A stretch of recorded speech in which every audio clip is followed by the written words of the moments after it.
I hope you enjoy this collab.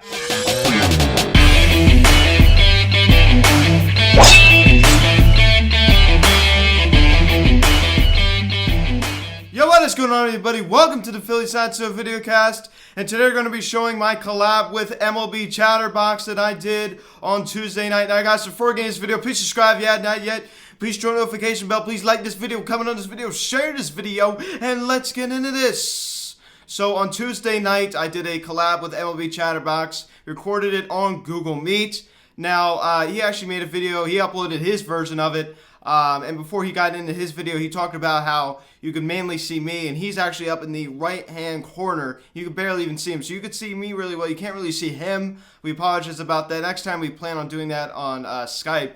Well, here you go. This is my collab with MLB Chatterbox. This video was actually recorded in 2020, but I wanted to wait to upload it in 2021. So, hope you guys enjoyed this video. We're going to be talking about the San Diego Padres. We're going to be talking about the Phillies, a little bit of the Yankees, Trevor Bauer, Mets talk. So, I hope you guys really enjoyed this video. And here it is. What is up, you guys? Welcome back to my YouTube channel. I am MLB Chatterbox, aka Christian Corey. You see the title and the thumbnail in today's video, and you see our guest. You might know him. His name's Luke. He has a pretty dope podcast here on YouTube, a YouTube channel, and it is called The Phillies Hot Stove. And yes, we're going to talk about some Phillies news and notes that have been happening, although the Phillies Hot Stove is not exactly hot. It is a little bit cold. No. Maybe a little move today, but not much. Maybe, no, but but it doesn't matter. We're going to talk about the Phillies. We got our main guy. We got Phillies Hot Stove on here. We got to talk about something related to Philadelphia Phillies, but also we're going to be talking about the moves that the San Diego Padres have made. I got my throwback Padres hat on for this special episode. So let's get right into it. All right.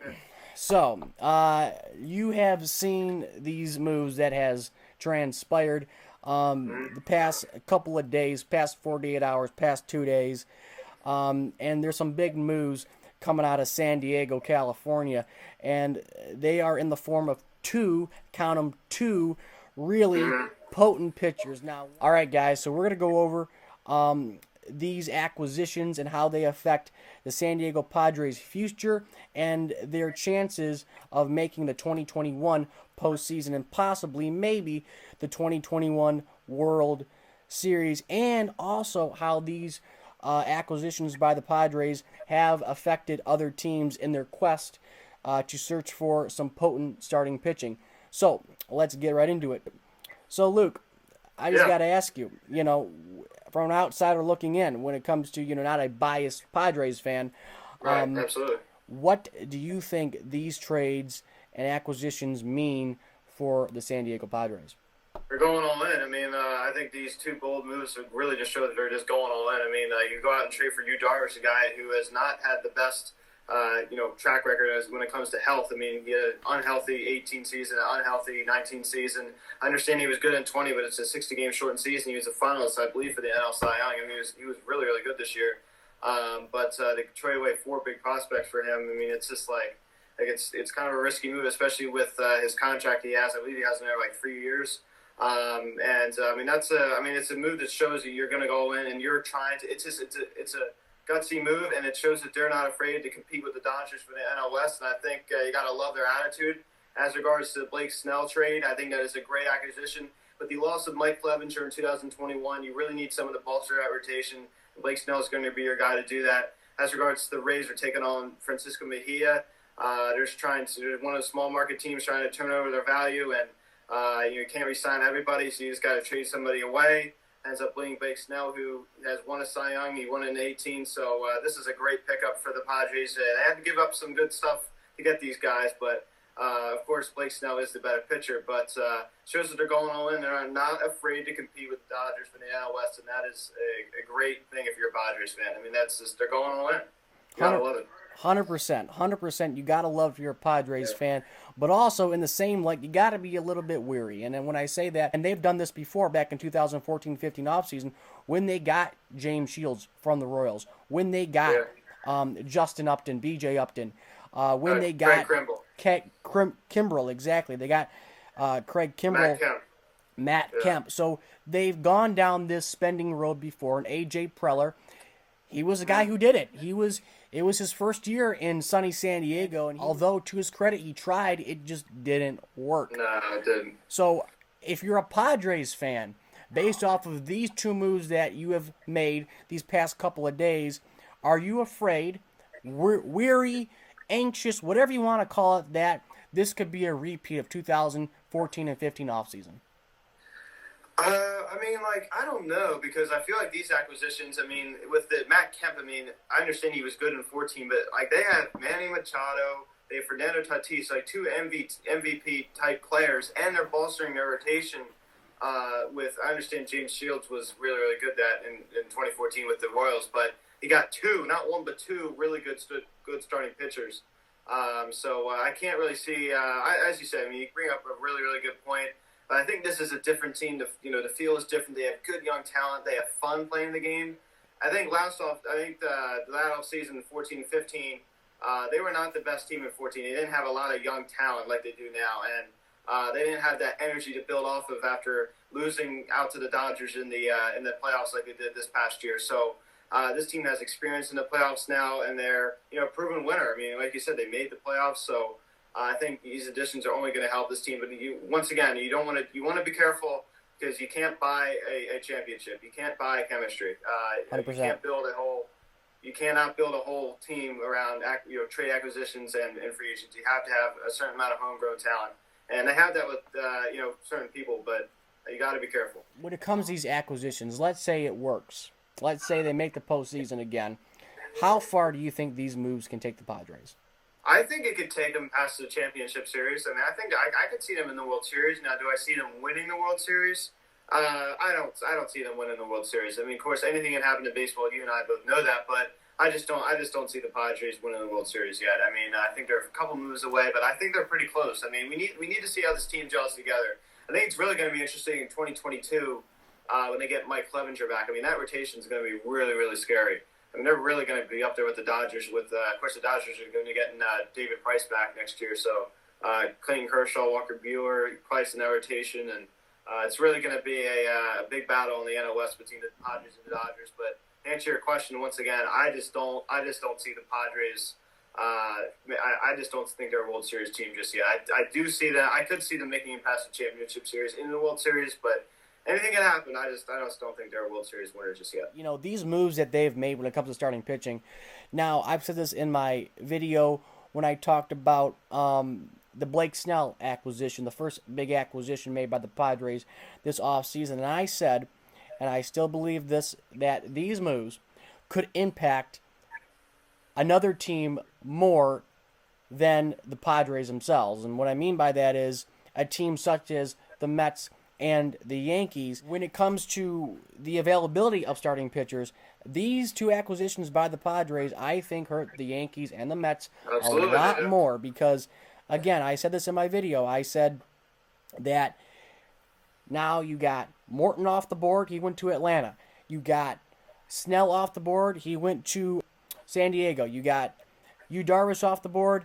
He went to San Diego.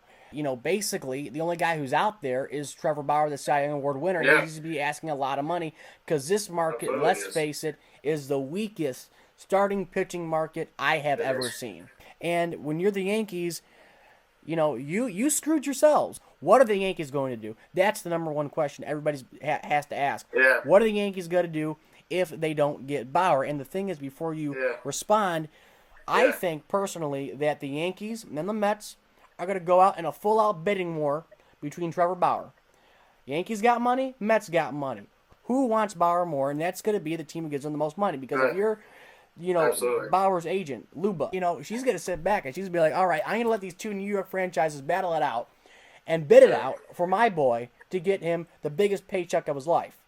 Right. And someone's going to lose. Yeah. So, and it's going to be a New York team. Uh-huh. So who do you think's going to lose? And who do you think's going to win?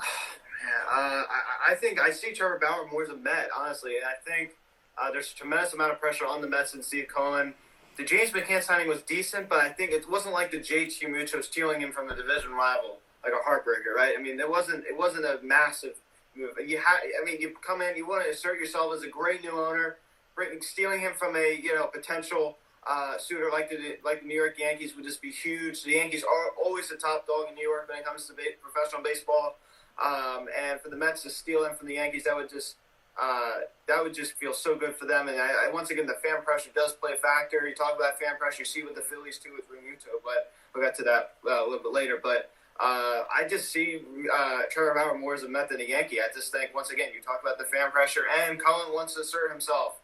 First year as the Mets owner. I mean, he wants to go out and make a big splash. And the James McCann signing was nice, but I wouldn't consider that a massive splash. No, This is not JT Realmuto. So, I think I just see. I honestly, I just see the Mets going for it. I mean, once again, the Yankees went out last offseason, signed Garrett Cole. I mean, that was a huge acquisition for them, and I predicted Garrett Cole. He just seemed like a Yankee to me.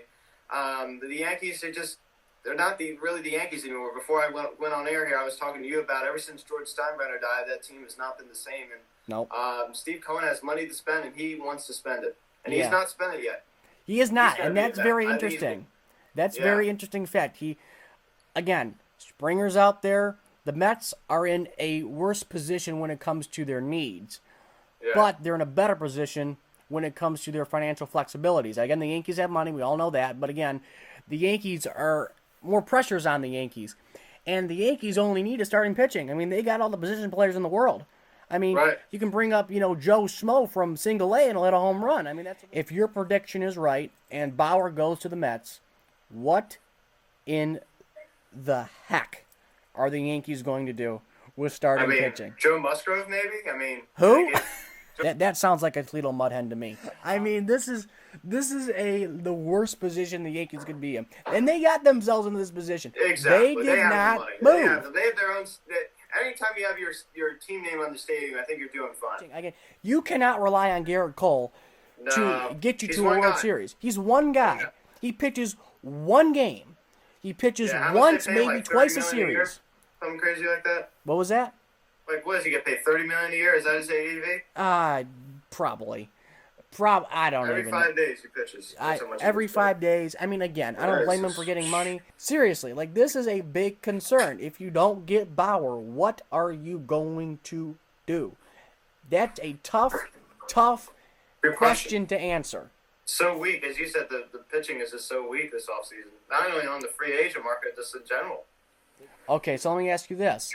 With Dave Dombrowski at the helm, what is your realistic expectation of the Phillies winning a World Series? And is Joe Girardi at the helm? I see it in the next 3 to 4 years. We still need to stack this good bullpen. It's going to take at least 1 to 2 years. We need an everyday center fielder. It's going to develop. It's going to be interesting to see how the development of Adam Hazley goes. We cannot be wasting Bryce Harper's prime years. We need to see how Rhys Hoskins turns out.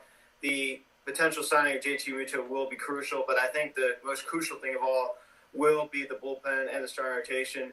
I think we do need to go out and get another starter. I think that rotation is very, very good. The Aaron Nola September collapses do scare me, though. Zach Wheeler has asserted himself in this rotation as a very, very good, reliable starting pitcher. Once again, the bullpen needs to be solved. The bullpen issues need to be solved. I mean, we just need to go out and get a bullpen because we don't have one. Alec Boehm's development is going to be crucial because that is like Anthony Rendon Jr. over at third base. So I see it in the next 3 to 4 years. As regards to Joe Girardi, I love Joe Girardi. I can't name anybody in 2020 that believes that the 2020 woes were his fault. He manages a bullpen better than anybody. He knows how to win in a big market. Now that he makes some mistakes in 2020, of course he did. He's the manager. Everybody makes mistakes. This is not a Gabe Kapler, who I couldn't stand. Who made bad decisions like multiple times a game. This is not Gabe Kapler. All I'm saying is that everybody makes mistakes, but I mean Joe Girardi is a great manager. He won a World Series in 2009 with the Yankees. He knows how to manage once again in a big market.